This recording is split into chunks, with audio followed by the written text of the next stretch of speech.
Para la segunda pregunta del módulo de computación se nos pide explicar ah, el movimiento de un tiro parabólico, cómo lo modelaríamos en MATLAB y especificar cómo calcularíamos la altura en función del ángulo. Pues bueno, primero que nada, en el App Designer, porque es más bonito que plot y subplot, tendríamos que instanciar las variables, ya sea como un input del usuario o como valores predeterminados dentro del código. Las variables que necesitaríamos serían la velocidad inicial, el ángulo, en el caso de que no haya fricción, la gravedad, en el caso de que sí haya fricción, la gravedad más la densidad del aire más el coeficiente de arrastre más el área del objeto. Entonces, una vez que ya tenemos esos valores, vamos a obtener la velocidad inicial en X y la velocidad inicial en Y. La velocidad inicial en X es la magnitud, o bueno, la velocidad inicial por el coseno del ángulo. Y por el otro lado, la velocidad en Y sería la velocidad inicial por el seno del ángulo. Entonces, una vez que ya los tenemos, lo primero que vamos a obtener sería el tiempo máximo para saber cuántas veces iterar para obtener las posiciones y los puntos de la gráfica. El tiempo máximo se obtiene con la ecuación de velocidad en y inicial entre la gravedad. No, dos veces la velocidad inicial de y entre la gravedad. Y ya que antes teníamos definidas esas dos variables, pues sacamos el tiempo máximo.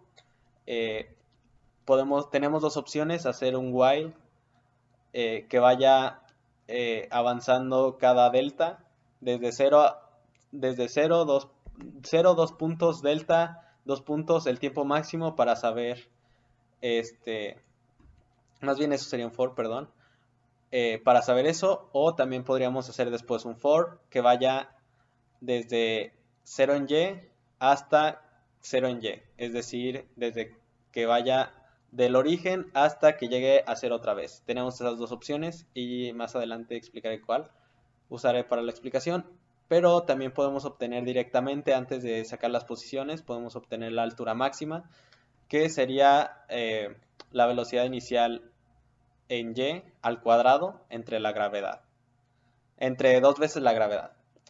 Eh, Luego para la del desplazamiento en X, que también será útil si queremos desplegar los valores del desplazamiento en X, que es la velocidad inicial, bueno, más bien, sí, la velocidad inicial por seno de dos veces el ángulo, o bueno, seno de 2 teta, como se dice, entre gravedad.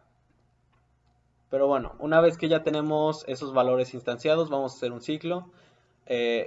Si es si tenemos que modelar en MATLAB un tiro parabólico sin fricción, entonces lo que yo usaría sería un for. Ponemos desde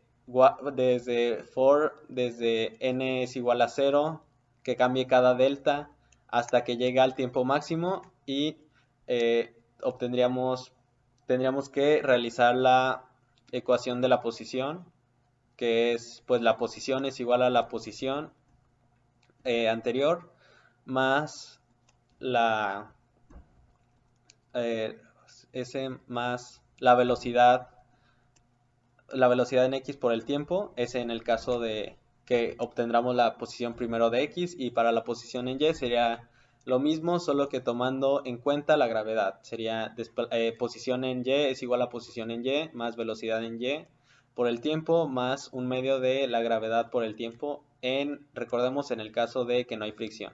Y esos dos valores los metemos en vectores respectivos, es decir, hacemos un vector de posición en X y le vamos añadiendo los valores en cada iteración, y lo mismo con un vector para la posición de Y.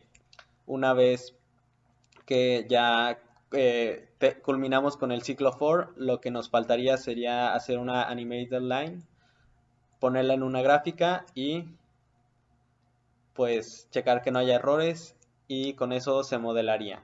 En el caso de que haya fricción, tenemos que al inicio poner, como dije, la densidad, el coeficiente de arrastre y todas esas variables.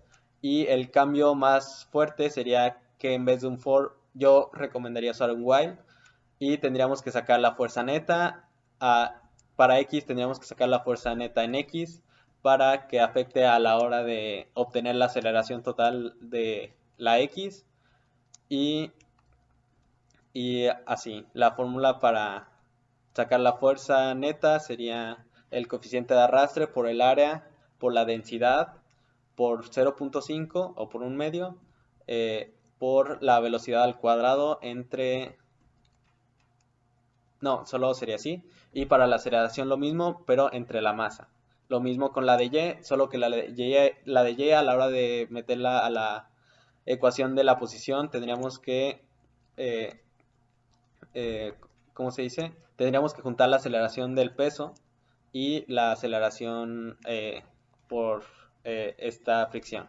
Pero el proceso sería el mismo.